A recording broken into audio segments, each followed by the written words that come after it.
She showed up at her millionaire ex-mother's burial with a child who looked just like him.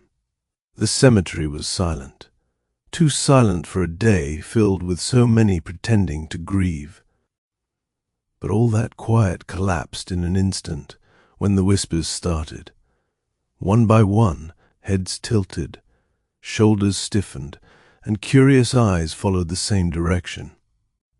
Down the gravel path walked the one woman Russell Harrington never expected to see again. Marion. Her steps were slow, steady, almost cautious, as though she wasn't sure she belonged there. Her charcoal dress moved gently in the breeze. But it wasn't her presence alone that stole every breath around her. It was the small boy holding her hand. A child with light curls. A child with a familiar gaze. A child who carried the same shade of blue that Russell had looked at every morning in his own mirror. His heart slammed against his chest so hard it nearly fractured him from the inside.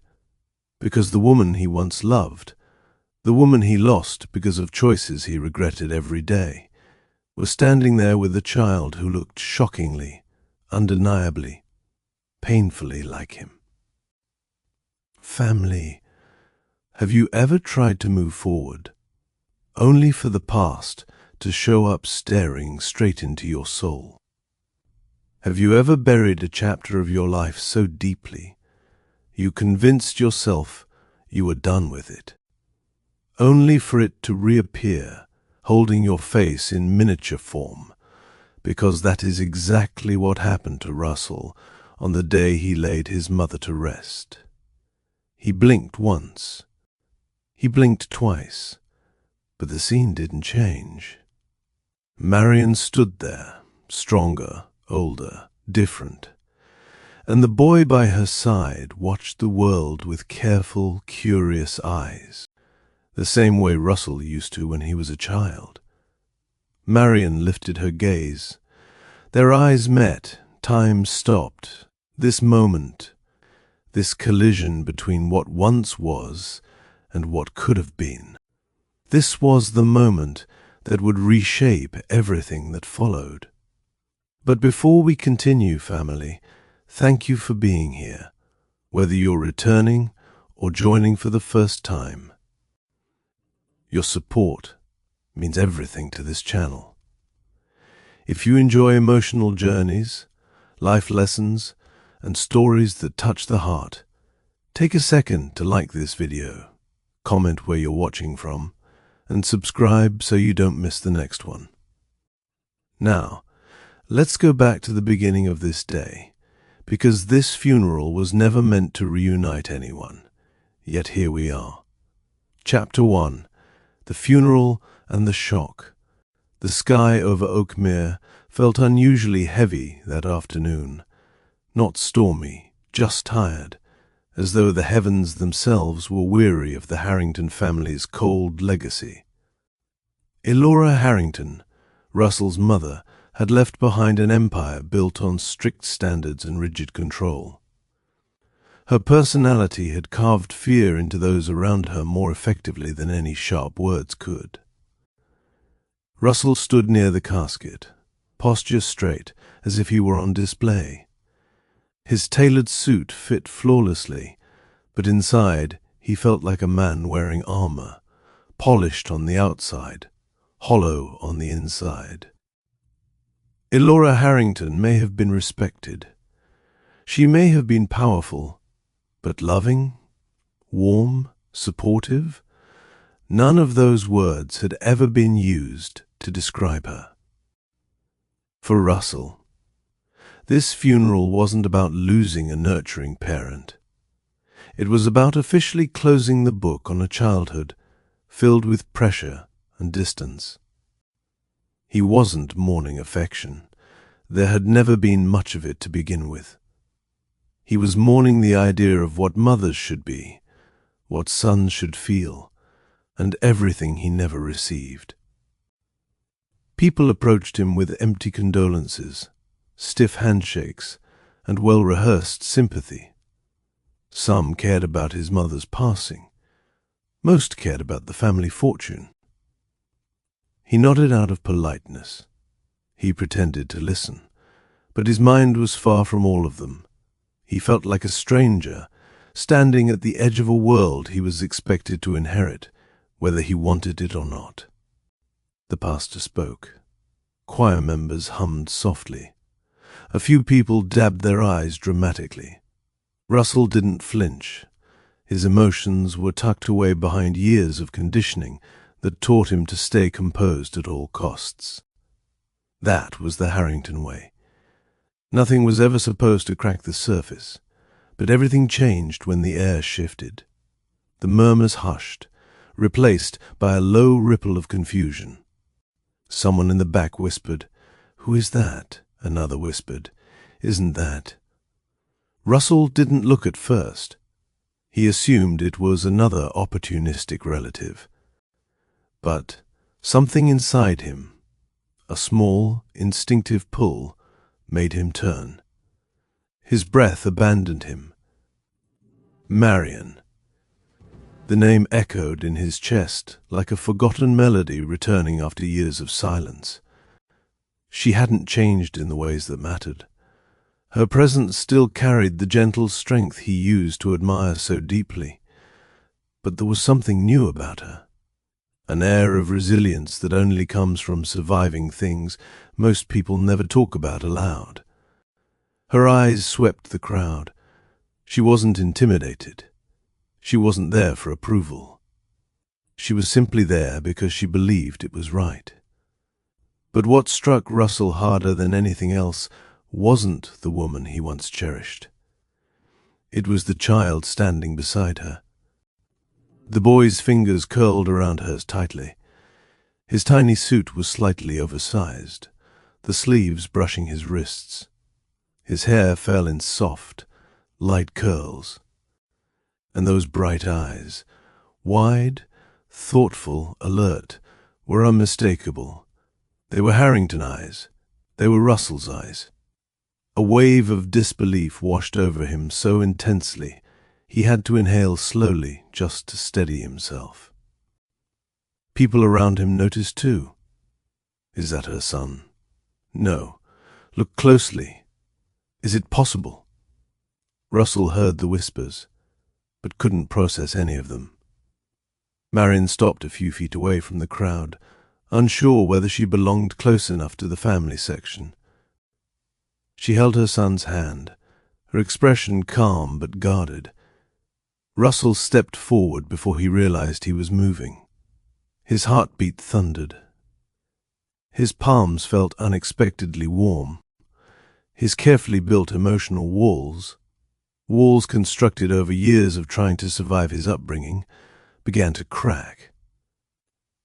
He couldn't take his eyes off the child. A miniature version of himself, a truth he had never even considered. As he approached, Marion finally lifted her gaze directly toward him. Her eyes carried layers, hurt from the past, caution from the present, and something deeper that she tried not to reveal. His lips parted slightly, the name escaping in a whisper so soft that only she could hear it. Marion. Her breath hitched, not dramatically, but enough that he noticed. She wasn't as steady as she pretended.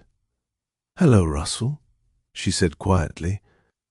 Her voice was familiar, softer than memory, stronger than circumstance. The little boy peeked up curiously, leaning closer to Marion's leg as if searching for reassurance.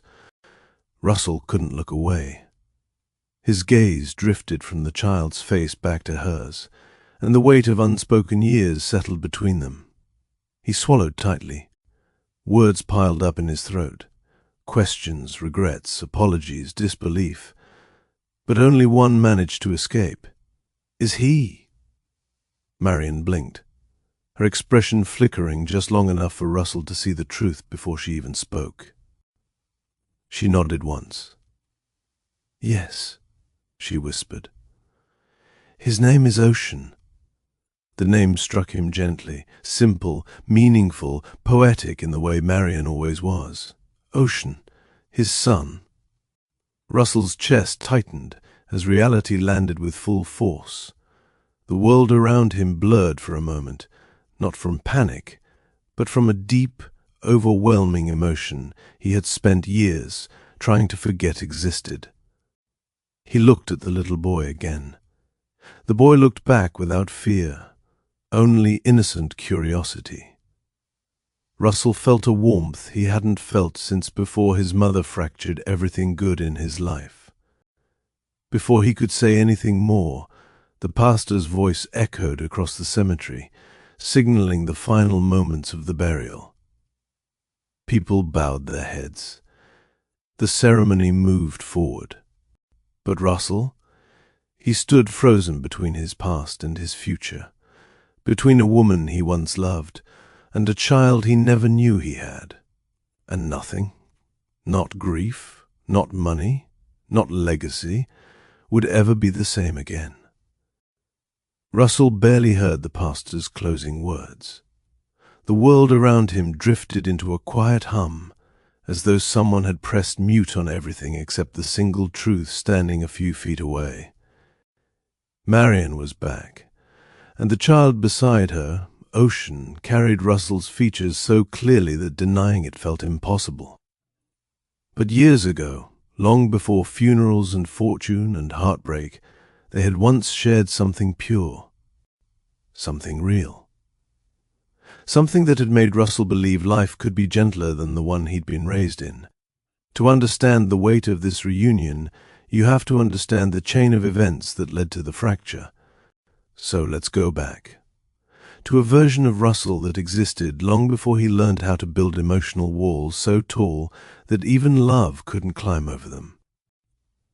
A young man searching for air years before this burial, Russell Harrington wasn't the polished, emotionally guarded man people saw today. He was younger, softer in many ways, and suffocating quietly beneath the expectations of a world he never chose. The Harrington estate, grand as it was, never felt like a home. Everything was ordered, timed, calculated. Elora's standards weren't suggestions, they were commands. As a child, Russell learned early that affection came second to achievement. His mother praised grades, discipline, and obedience. Feelings were dismissed as distractions.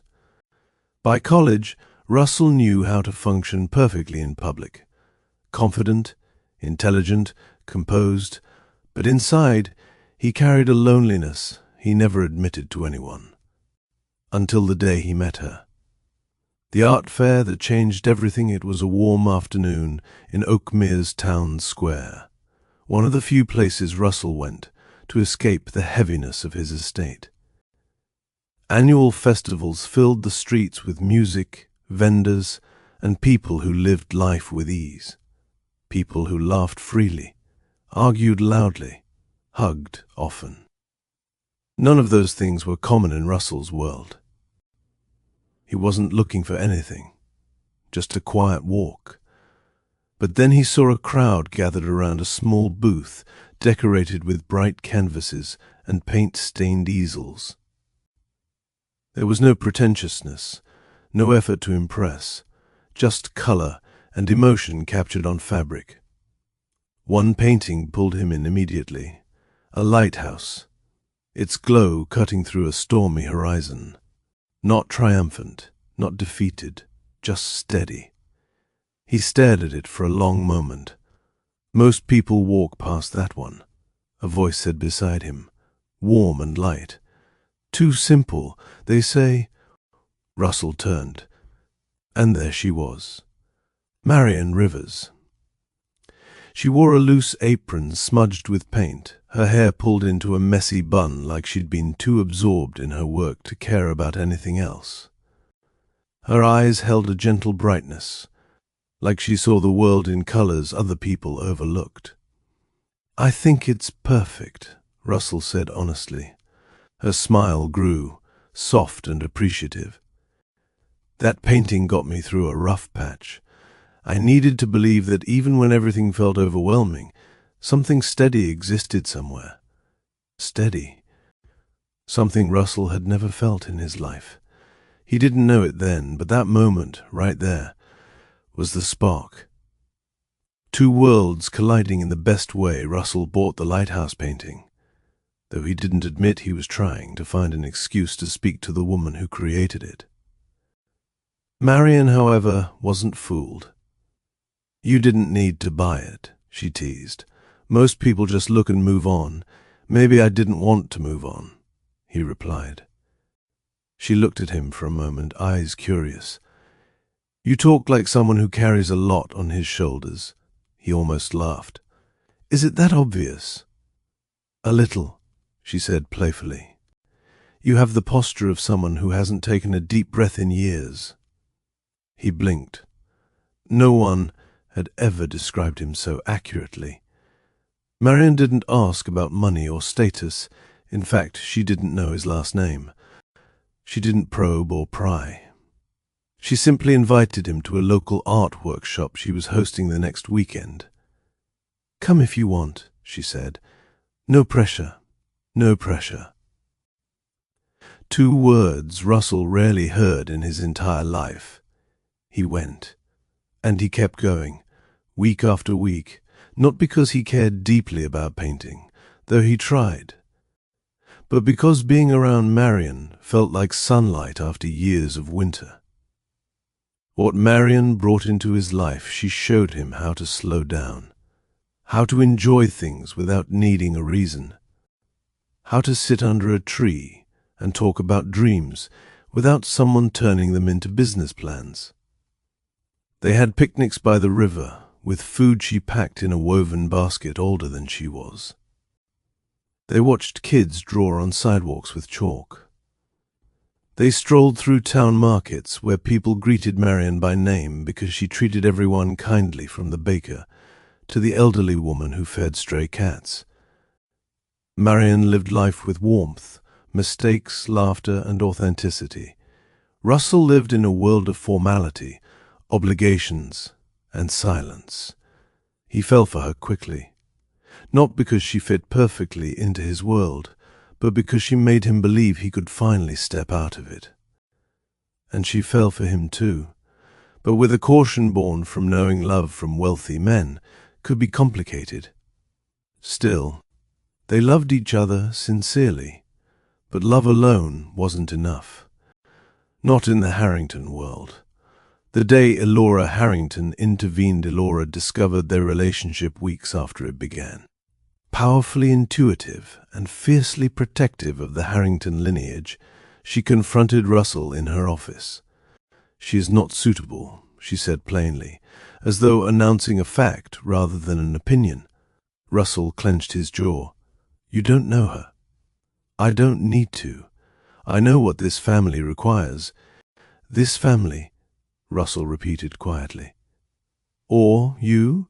Elora ignored the jab. "You will end this. I won't." She studied him, eyes narrowing slightly. "Then I'll ensure you regret disobeying me."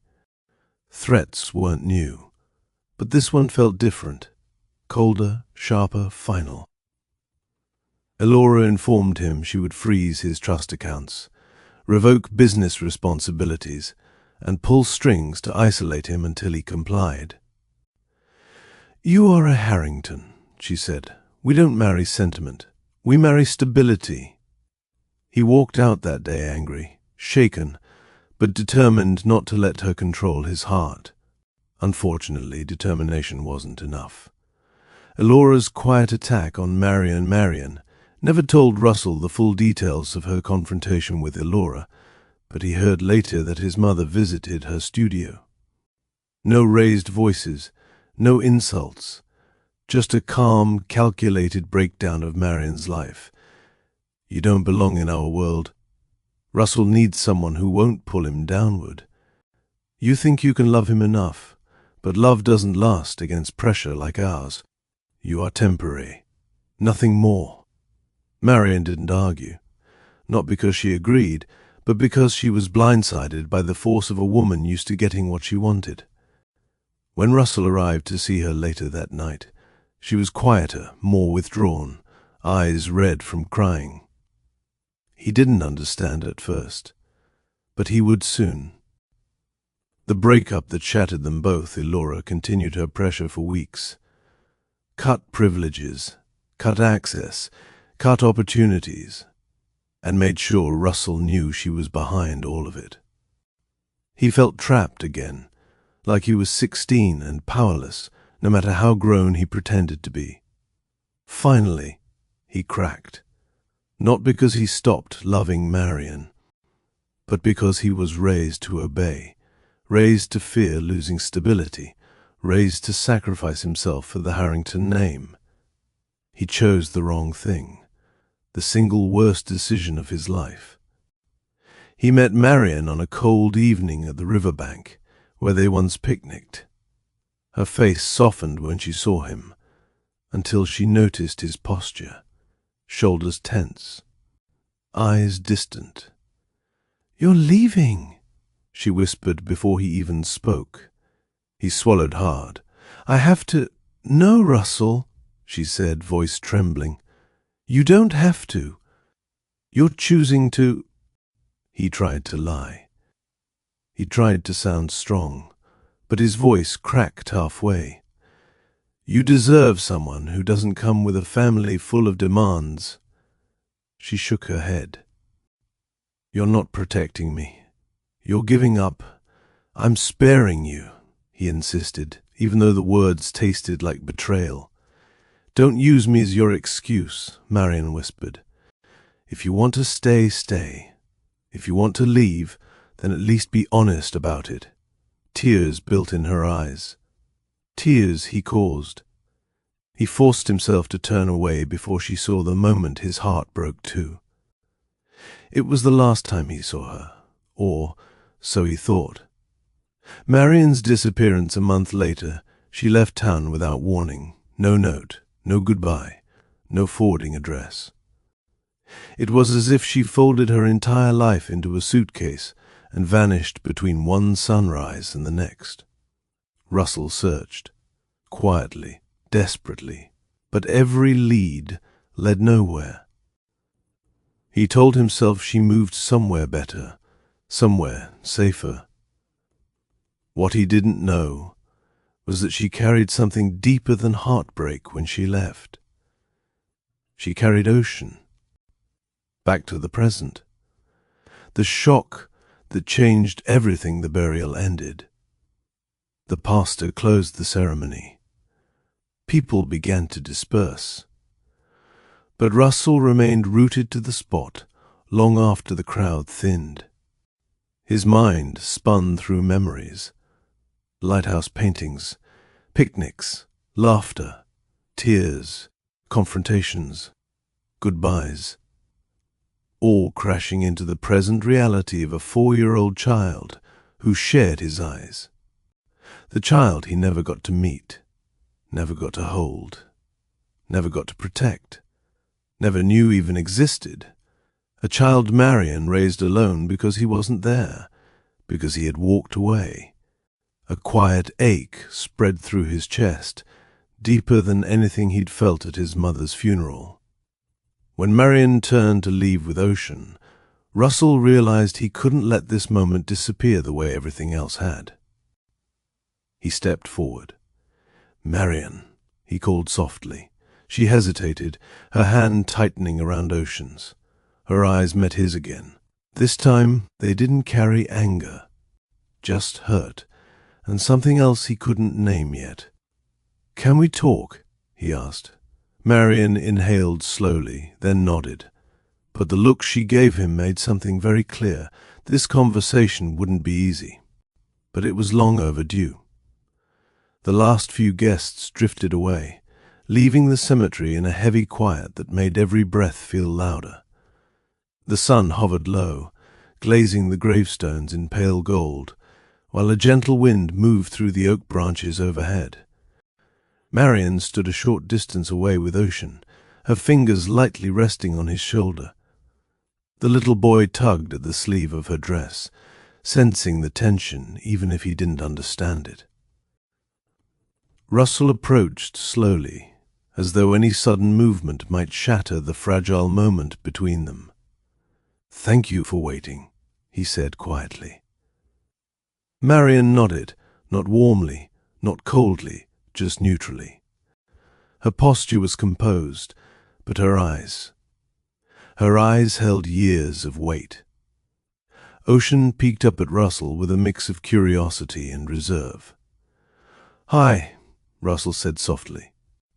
Ocean's head tilted. "Hi."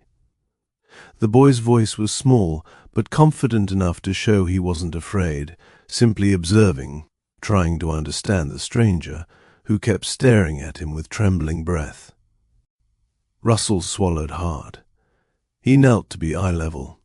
"You must be Ocean," he said gently. Ocean nodded.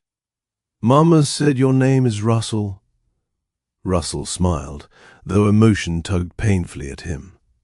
"That's right." The boy looked at him for a long second, studying him the way children do when their instincts are sharper than adults give them credit for. Then he said something that felt like a direct blow to Russell's chest. "You look like me." Marion stiffened slightly, but she didn't interrupt. Russell blinked, his throat tightening. I do." Ocean seemed satisfied with that answer. He moved closer to Marion's leg, pulling out a tiny toy car from his pocket. He rolled it gently over the top of her hand, completely unaware of the storm churning in the adult's silence. Marion finally spoke. "He's very observant. Always has been." Her voice was calm, but there was an undercurrent of complication in every word. Russell rose back to his feet, exhaling slowly. "Marion."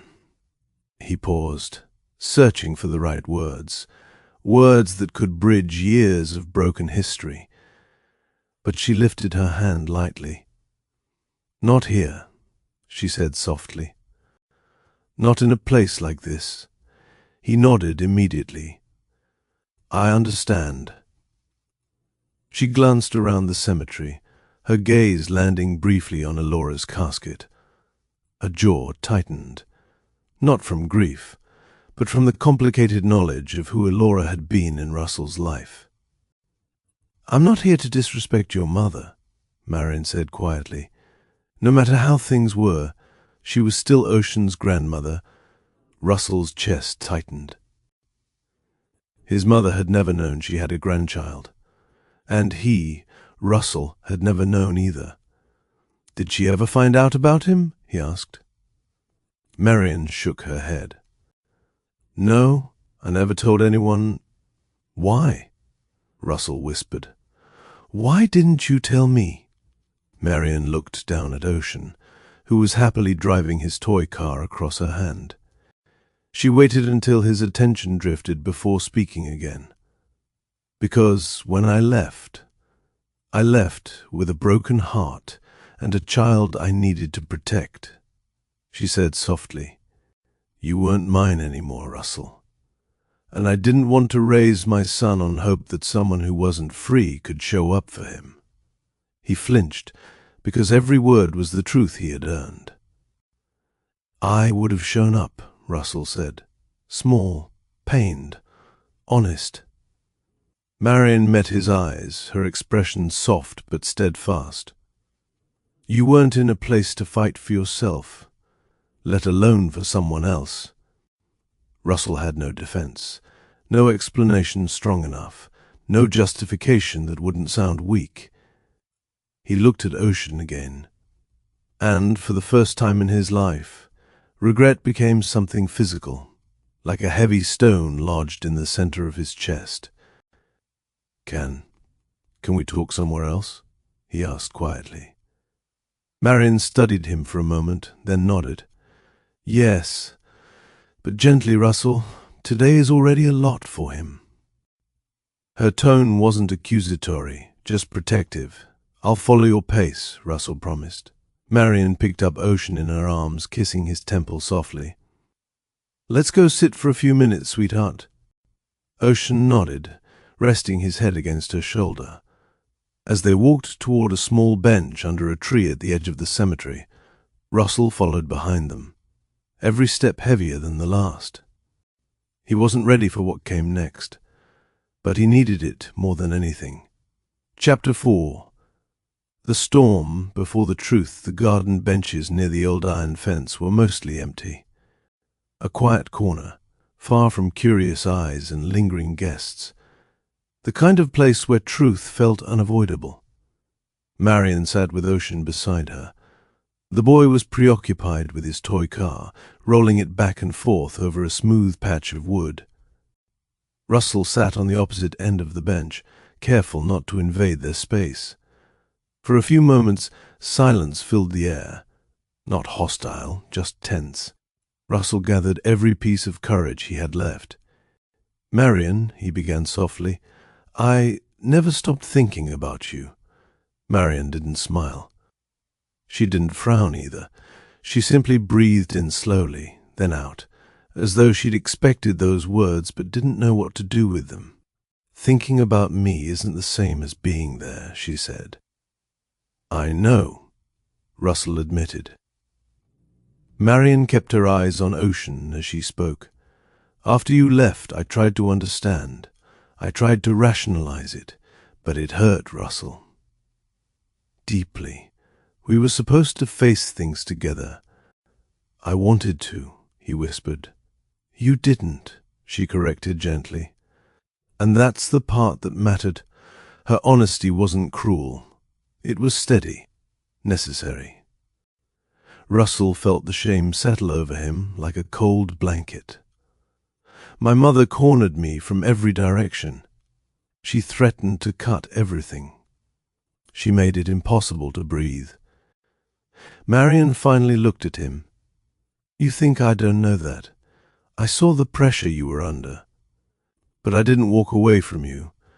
You walked away from me." Her voice didn't shake. Her eyes didn't harden. She was simply telling the truth she had held on to for years. Russell lowered his gaze. "She taught me how to obey, not how to fight."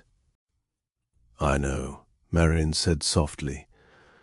"But I also know love requires bravery, and you didn't have that then." He winced, but nodded. "You're right."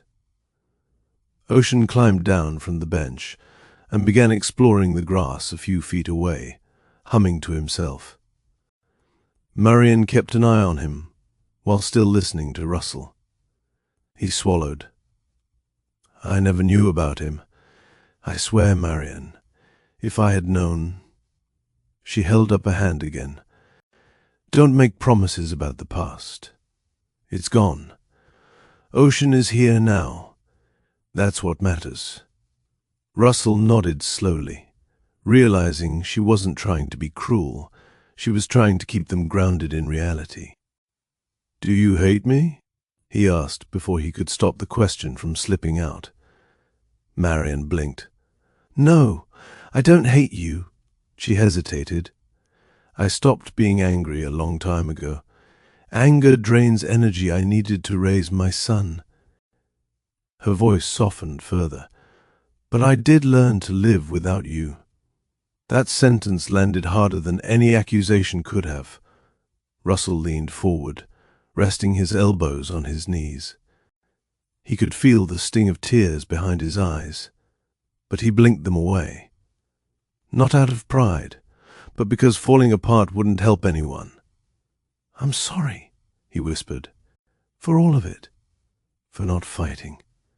For leaving you alone. For not being there when you needed me.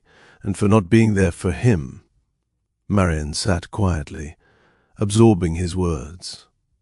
Her expression softened, not fully but enough to show something inside her eased a little. "Apologies matter," she said, "but change matters more." "I want to be part of his life," Russell said, voice trembling with sincerity. "Not to replace anything you've built, not to disrupt his world, but to know him, to support him, to give him what I can." Marion looked at him for a long moment, really looked at him. Not at the man she once loved, not at the man who hurt her, but at the man who seemed genuinely ready to grow. Finally, she sighed softly. I'm not saying no, Russell, but I'm not saying yes quickly either. Ocean comes first. His stability comes first. I understand, Russell said immediately. You'll need to earn his trust slowly, she continued, and you'll need to earn mine again too. I will, Russell said. Every day, if I have to. Their eyes met and held, longer this time. Not with romantic tension, but with the fragile possibility of something being rebuilt. Ocean suddenly toddled back over, handing his toy car to Russell. For you, he said proudly. Russell blinked, stunned. For me, Ocean nodded. You hold it? Marion looked surprised too. Ocean rarely offered his favorite toy to strangers. Russell accepted it carefully, as though it were something delicate. Thank you, buddy. Ocean giggled, climbing back onto the bench and leaning against Marion. Moments like this didn't belong to the past. They belonged here now, and Russell knew in his bones he would do anything to earn more of them. Marion stood slowly, brushing dirt from her dress. We should get going. Ocean needs lunch. Russell rose as well. Can I walk you both to your car? Marion considered, then nodded once. Yes. They walked quietly through the cemetery pathway. Ocean held Marion's hand, swinging it back and forth. Russell walked beside them, matching their pace. At the car, Marion buckled Ocean into his seat before turning back to Russell. We'll talk again, she said. But don't rush me. I won't, Russell promised. And Russell, yes? If this goes anywhere, co-parenting, friendship, anything, you need to show consistency. He deserves that. Russell nodded. He'll get it. Marion gave him a small, cautious smile, one that held no promises, but held hope. Goodbye for now, she said gently. Russell watched as she closed the car door, started the engine, and drove off down the gravel path. He stayed until the car disappeared completely, and for the first time in years, Russell felt something he hadn't felt since losing Marion the first time, a beginning. A second chance. Not guaranteed, but possible. Time has a way of softening sharp edges, not erasing them, just making them easier to hold without bleeding. For Russell, the days following the burial were filled with a quiet ache he couldn't ignore. But for the first time, that ache had direction. Something to move toward. Someone to show up for. He didn't bombard Marion with messages. He didn't send extravagant gifts or overwhelm her with desperate attempts to make up for years of absence. He moved with care, with intention, with respect. Because he knew one thing clearly, he could never erase the past, but he could shape the future.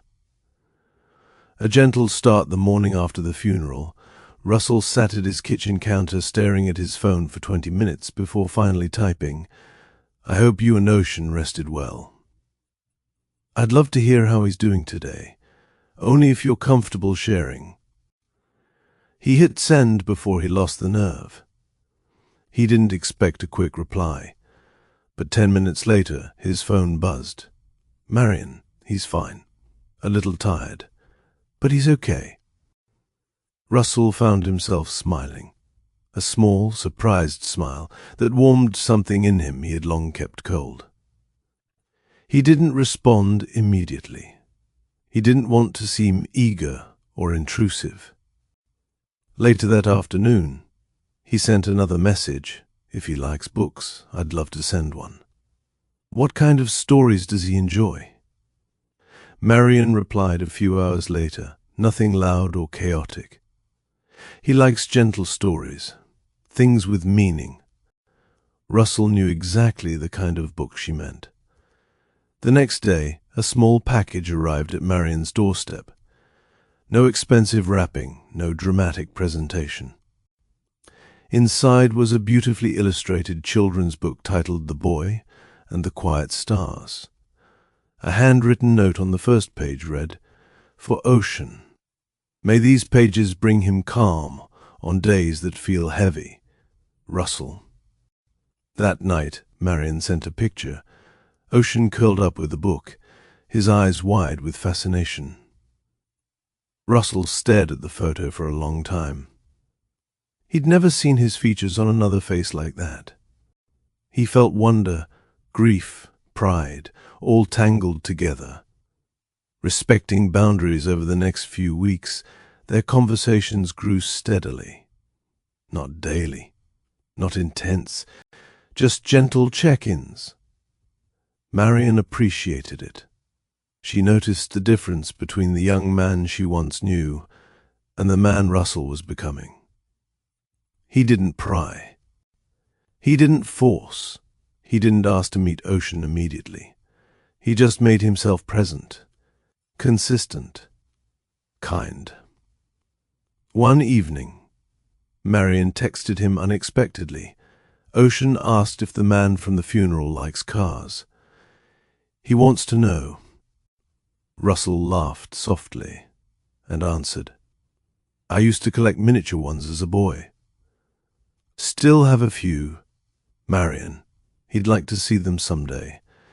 It wasn't an invitation yet, but it was hope. When the first invite came 2 weeks after the burial, Marion sent a short message. "We're going to the park tomorrow afternoon. If you want to stop by, Ocean would like that. No pressure." Russell reread the text 3 times. No pressure. But the moment held more weight than she could imagine. The next afternoon he arrived at the park early. He sat in his car for a few minutes to calm himself. Meeting Ocean officially, outside of the surreal funeral moment, felt monumental. When Marion and Ocean finally appeared, Ocean ran ahead, holding a piece of folded paper. Russell stepped out, smiling nervously. Ocean stopped in front of him and unfolded the paper proudly. "I made this. It was a drawing. Simple but expressive. A lighthouse standing tall on a cliff, light shining outward, waves curling around the rocks." Marion froze. Her hand went to her chest without her realizing. Russell's breath caught. "You drew this?" Ocean nodded enthusiastically.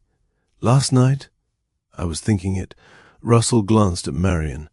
Her lips parted slightly. "I never showed him the painting. He's never even seen it." He must have remembered the idea somehow. Russell's throat tightened. "Maybe some things stay with us even when we don't understand how." Ocean beamed and held up the drawing again. Russell knelt down, smiling warmly. "It's beautiful." "You're very talented." Ocean giggled and ran toward the playground, leaving the adults standing in quiet astonishment. A walk full of unspoken things, Russell and Marion sat on a nearby bench, close enough to watch Ocean, but far enough to feel private. Marion let out a slow breath. "He likes you." Russell looked down, humbled. "That means more than you know." "You've been gentle," she said. "You haven't tried to force anything."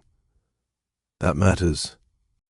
He nodded, eyes fixed on Ocean climbing a small ladder. "I don't want to be someone who takes things from him. I just want to add something good." Marion glanced at him, studying the sincerity in his profile. "You're trying." "I want to try forever," Russell said quietly. "Not perfectly. Just honestly." Marion didn't respond immediately, but she didn't look away either. Instead, she asked softly, "Why didn't you check earlier?" "After I left." Russell exhaled painfully. "I didn't know where you were. Your number didn't work.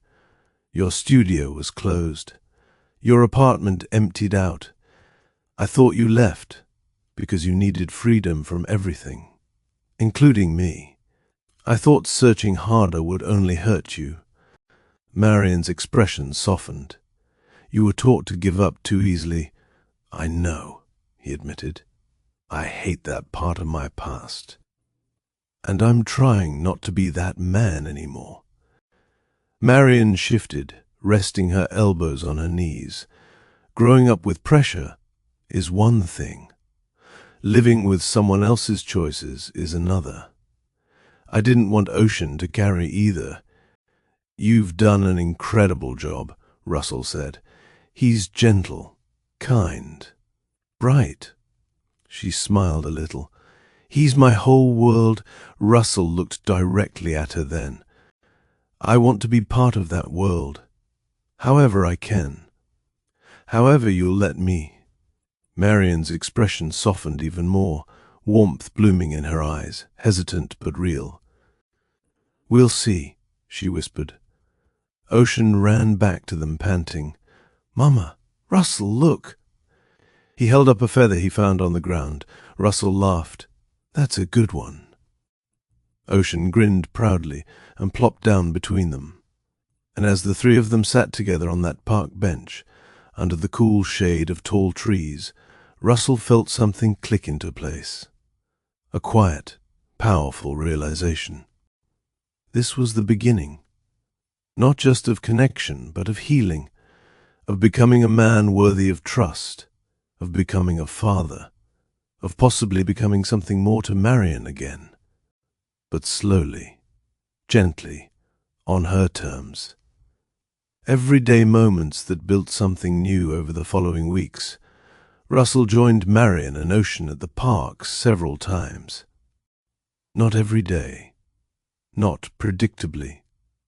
Just enough to show effort without pressing too hard. He brought simple things that mattered. A kite, a sketchbook for Ocean, crayons, snacks he thought the boy might like. He asked for nothing in return. Marion took notice, not because she wanted to rekindle romance, but because she saw maturity where once there had been fear. One afternoon, Ocean tugged Russell's sleeve. Come push me on the swing, Russell blinked. Are you sure? Yes, Ocean said, bouncing excitedly. Marion nodded. Go ahead. Russell stepped behind the swing, hands gentle on the chains, pushing Ocean with careful, measured strength. The boy laughed, the sound ringing pure and bright across the park. Marion watched quietly, eyes filling with an emotion she hadn't let herself feel in years. Not longing, not nostalgia, but relief. Relief that Russell wasn't pretending. Relief that he wasn't disappearing. Relief that she might finally have someone beside her in this journey of raising a child she'd carried alone for so long. Old feelings beneath new growth one evening. After Ocean grew tired from playing, he fell asleep in his stroller. Marion and Russell walked side by side down a path lined with trees, soft leaves rustling overhead. The sunlight filtered through the branches, brushing everything in gentle gold. They walked in silence for several minutes. Not the awkward kind, just comfortable quiet between two people remembering what it felt like to breathe around each other. Marion finally spoke. You're different in a good way, Russell asked softly. In a real way, she replied. He smiled slightly. You made me want to be better. Losing you, losing what we had, it changed me. She didn't respond right away. Her eyes remained on the path ahead, but after a moment she whispered, I loved you, deeply. Russell stopped walking. She stopped too. He turned to her slowly. I loved you, Marion. I never stopped. Not for a single day. Her breath caught. We were young. Maybe too young for your world. Maybe, he agreed. But I'm not young anymore. And I'm not controlled anymore either. Marion studied him. The air between them felt different. Still cautious, but undeniably warm. Let's take this one step at a time, she said softly. Russell nodded. I wouldn't ask for anything more. They resumed walking. But now their steps felt aligned.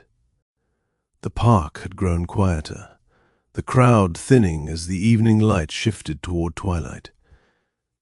Ocean slept peacefully in his stroller, his small chest rising and falling like waves in a calm tide. The soft breeze lightly tugged at the edges of the blanket covering him, but he didn't stir. Marian and Russell walked side by side, the stroller gliding smoothly over the path. Every few steps, Marian glanced down to make sure Ocean was still comfortable. Russell watched her, subtle, admiring, careful not to overstep. She didn't notice, or maybe she did, but she didn't mind. The air had cooled, carrying the faint smell of lake water nearby. The sun hung low, a warm orange sphere draped in gold threads that danced across the rippling surface. "Do you have a few more minutes?" Marian asked softly. Russell nodded. "As long as you want." She gestured toward a narrow path leading to the lakeside. "Let's walk." He followed without question. The lakeside silence, the lake stretched wide before them, its surface shimmering in fading light. A few ducks drifted near the shore, and a distant fisher packed up his gear for the night. The world felt quieter near this water, gentler, as though it understood the value of silence. Marian stopped near a small wooden bench facing the lake. Russell helped her lock the stroller wheels before they both sat down. Ocean slept with his cheek pressed to the side of the stroller, looking peaceful, innocent, unaware of the emotional weight unfolding around him. Marian folded her hands neatly in her lap, staring at the lake. Her posture wasn't tense, but thoughtful, like she was revisiting memories she'd tucked away for too long. Russell glanced at her. "You come here often?" "Sometimes," she said. "It helps clear my head." They sat quietly for a moment, the sound of the water brushing gently against the shore filling the space between them. Marian finally spoke. "Russell, have you ever wondered what our life would have looked like if things were different?" The question hit him like a slow, deep ache. He turned to her. "Every day." She smiled faintly, eyes still on the lake. "I figured, what about you?" he asked softly. Marian hesitated. "Yes, I've wondered. Not in a longing way, just in a quiet, reflective way." "What did you imagine?" Russell asked, voice barely above a whisper. Marian exhaled slowly. "A small house. Nothing fancy. A place where laughter didn't feel like something you had to earn permission for." Russell clenched his jaw slightly, understanding exactly what she meant. "I imagined us having dinners together," she continued, "messy, imperfect dinners, with Ocean, with art supplies on the table and you pretending not to get paint on your shirts." He chuckled softly. "I was terrible at keeping clean." "You were horrible," she said with a warm little smile. "I had to hide half my supplies from you." "I knew," he said. "I pretended not to know." She laughed gently, an easy, familiar sound he hadn't heard in years. It filled him with a nostalgic kind of joy. Marian grew quiet again. "And I imagined you learning how to breathe." Russell stared at her, heart thudding. "Breathe?" he echoed. She nodded. "Not controlled breaths, not practiced composure, just being, existing without someone measuring your worth every second." He looked down at his hands. "I never learned how to do that." "You could," she said. "You're doing it now." He looked up again, slowly. Their eyes met. This time neither looked away. "A conversation that changed the air, Marian," Russell murmured, voice thick with emotion. "I'm sorry I didn't fight harder." She took a gentle breath. "You can't change that, Russell, and I don't need you to rewrite the past. I just need you to show who you are now. I want to be steady, he said quietly. For Ocean, for myself, and maybe one day for you. Marion pressed her lips together, absorbing his words. She didn't shy away from them, but she didn't rush toward them either. That scares me, she admitted softly. Why? Because I spent years piecing myself back together after losing you, she said. Years learning to depend on myself. Years making sure Ocean never felt the abandonment I felt. He nodded, understanding more deeply with each word. I don't want to disrupt your peace. That's the thing, she whispered. You haven't. He blinked, surprised. You've been gentle, she said. You've been patient. You've respected boundaries without me needing to repeat them. That's new. That's comforting. His breath stilled. Comforting. It had been years, since anyone used that word with him. He watched her profile silhouetted by fading sunlight. The slight curve of her cheek. The soft determination in her posture. The warmth beneath her caution. He still loved her, but this time he wasn't going to say it with pressure. He was going to show it, with consistency. Hands that learned to reach again, Marion rested her elbows on her knees, staring at the lake. Russell leaned back slightly, letting the quiet settle. After a moment he spoke again. Do you think we could ever find something again? Not what we lost. Something new. Something better. Marion didn't answer immediately. She reached down and touched the stroller handle gently, ensuring Ocean was still sleeping. Then she whispered, maybe. The word was soft, tentative, but it held possibility. Russell's pulse quickened. He didn't expect a yes. Not today, not this soon. But maybe was the most hopeful word he'd heard in years. Marion turned her head just slightly, her eyes finding his again. The orange glow of sunset reflected in them beautifully. I'm not afraid of loving you again, she said quietly. I'm afraid of losing myself again. He inhaled slowly. Then we build something that doesn't take anything from you. Only adds to you. Her breath hitched, subtle but real. Russell shifted slightly closer, not enough to be invasive, just enough to let her feel he was there, steady and present. A few seconds passed. Marion's fingers brushed against his on the bench. Just a brush. Barely a second. But she didn't pull away. Instead, her fingers slowly, gently settled beside his, touching lightly. Not a grasp, not a bold gesture. Just contact. A quiet, deliberate connection. Russell held still, afraid to move, afraid to misinterpret, until she turned her hand palm up, giving him silent permission to hold it if he wished. He took it slowly, respectfully, as though her hand were the most precious thing he'd ever been offered. Their fingers intertwined, soft and uncertain at first. Then steady, warm, familiar in a way that made his heart tremble. Marion exhaled shakily. This feels safe? Russell squeezed her hand gently. It's supposed to be. They didn't speak after that. Words would have only interrupted the quiet magic forming between them. Instead, they sat together in silence, holding hands while the sun melted behind the horizon, painting the sky in a blend of gold and fading rose. It wasn't the reunion of two lovers, it wasn't a declaration, it wasn't a fairy tale ending. It was something better, a beginning, a real beginning.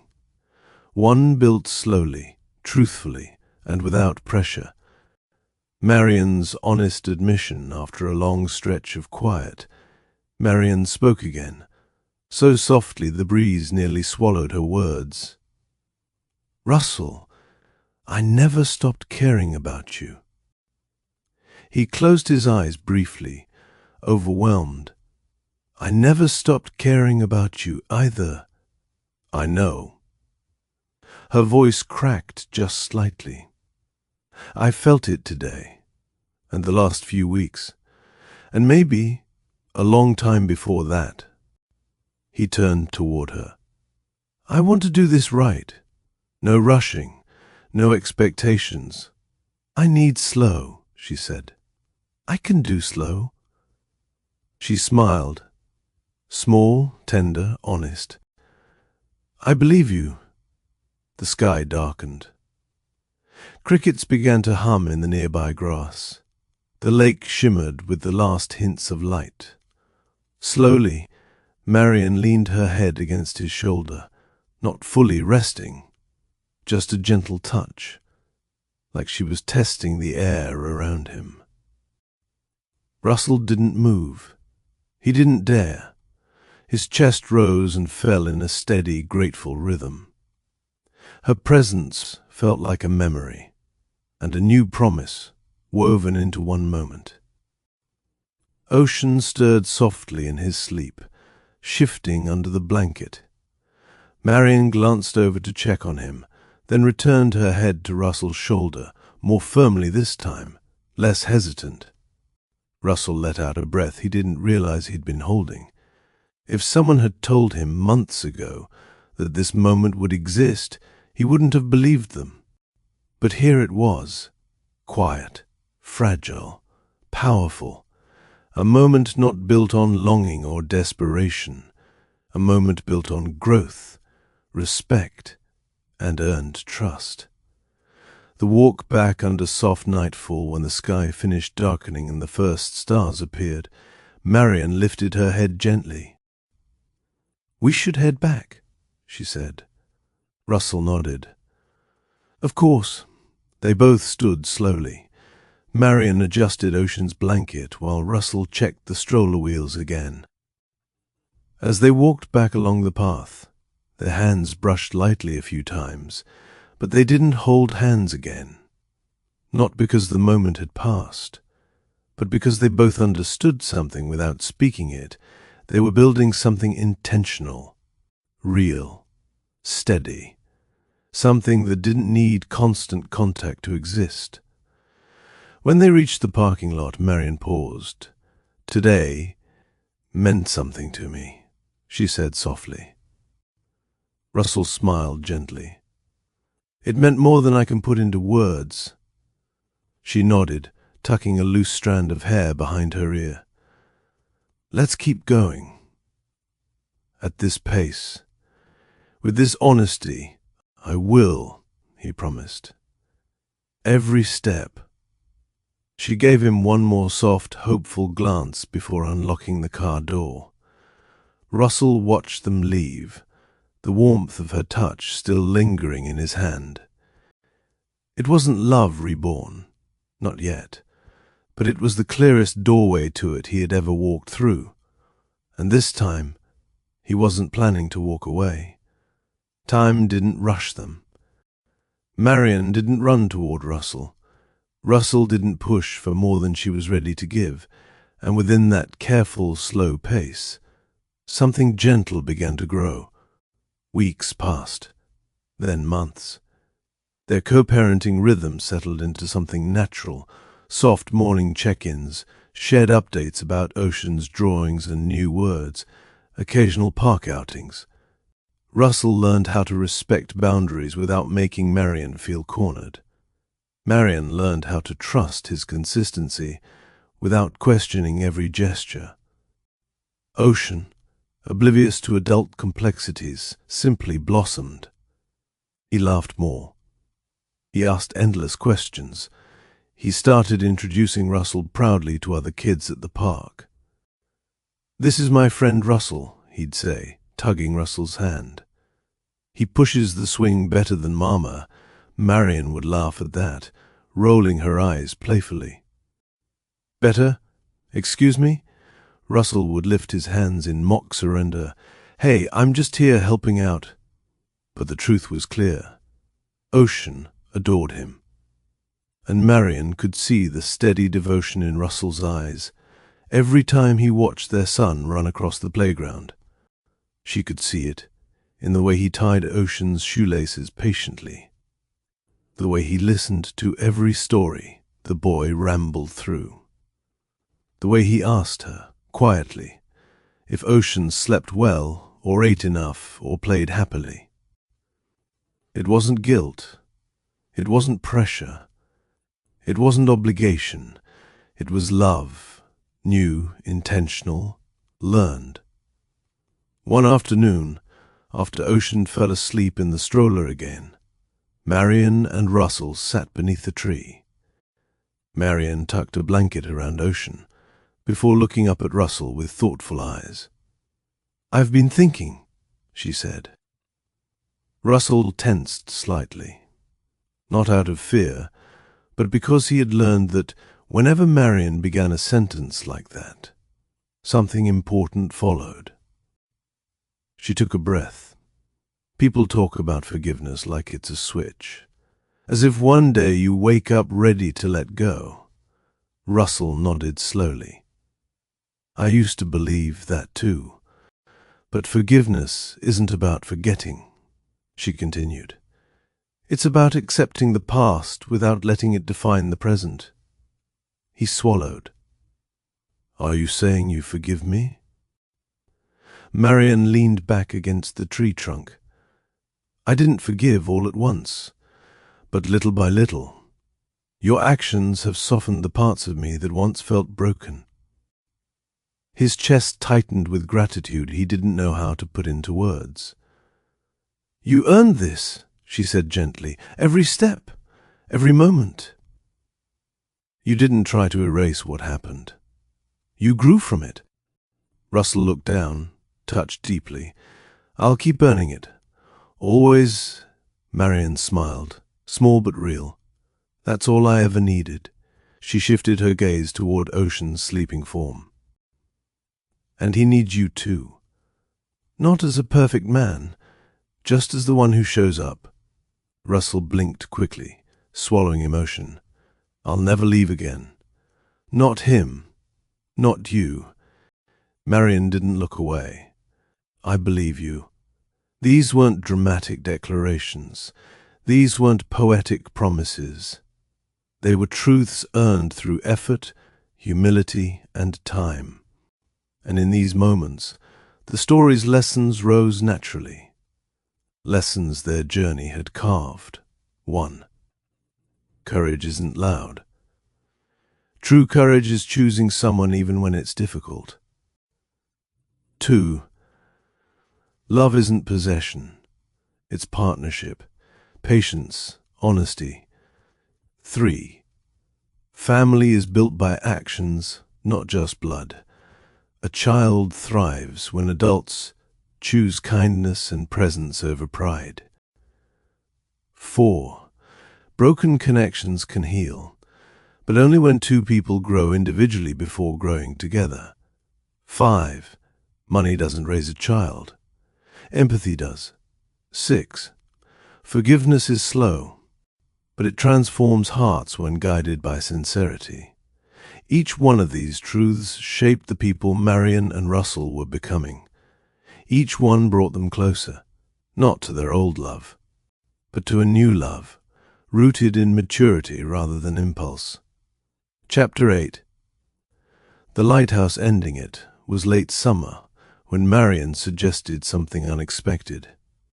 "We should take Ocean to the coast," she said one morning. "He's been asking about the lighthouse he drew." Russell's breath caught. "The lighthouse?" She nodded lightly. "He's fascinated with them.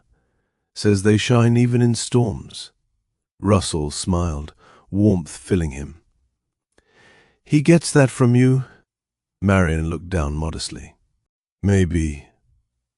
They planned the trip quietly and simply. No grand preparations, no elaborate luxury. Just a weekend by the coast, where the lighthouse from Marion's painting stood tall, steady, and timeless. When they arrived, Ocean squealed with pure excitement. "It's real!" he shouted, running ahead with his tiny backpack bouncing behind him. Russell and Marion laughed, walking arm in arm at a comfortable, natural pace, neither of them acknowledging the closeness, neither pulling away from it. When they reached the base of the lighthouse, Ocean ran circles around it, marveling at the height. "Mama! Russell! Look! It's so big!" Marion crouched beside him, brushing his hair back. "Do you want to go inside?"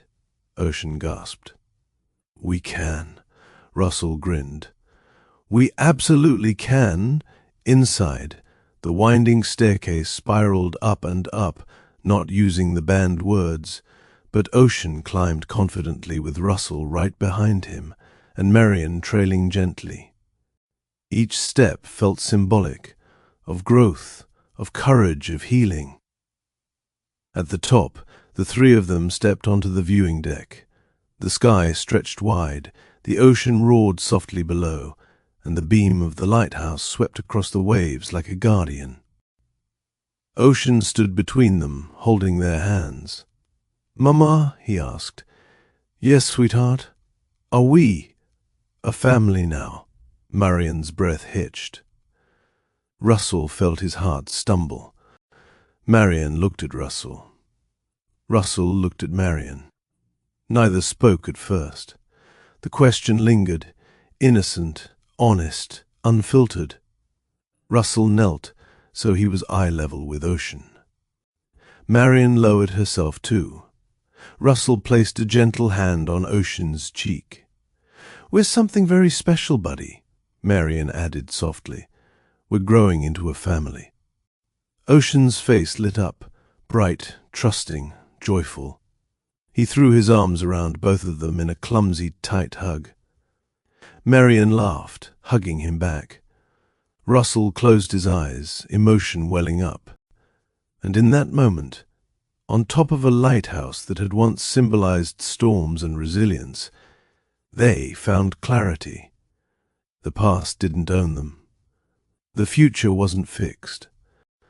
But this present moment was perfect. A start, a promise, a quiet love rebuilt, not rushed. As the lighthouse lights swept across their faces, Marion laced her fingers through Russell's. Not hesitantly, not cautiously, but confidently. Russell intertwined his fingers with hers and held on, not out of fear but gratitude. Ocean squeezed both their hands, and for the first time in years, Russell felt something he thought he'd lost forever: home, family. Thank you for listening to this story of second chances, gentle healing, and love rebuilt the right way. If this journey touched your heart, the way it touched mine while telling it, please support the channel, like the video, comment your favorite moments, subscribe. If you want more powerful stories like this, share this with someone who believes in forgiveness and new beginnings.